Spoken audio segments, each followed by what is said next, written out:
Hello navigators, welcome back. In today's lecture, we are going to talk about another solver that is a form of multi-phase solver called InterCondensatingEvaporatingFoam.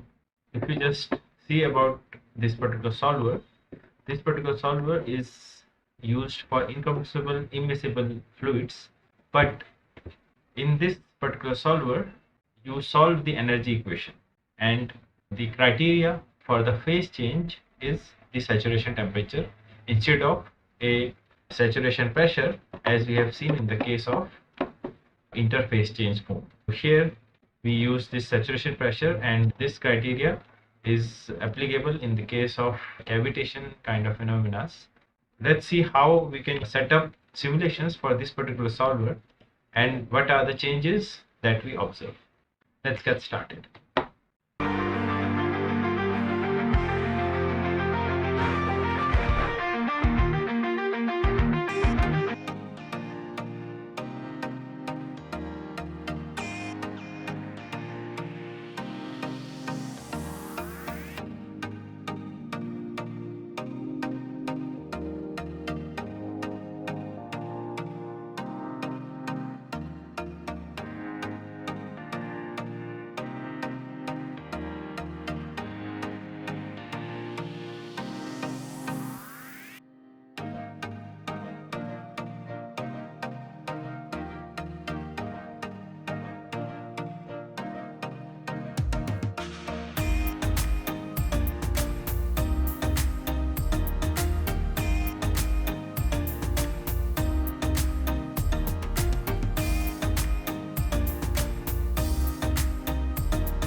Thanks for watching, and if you like the content of our channel, then please like, comment, share and subscribe.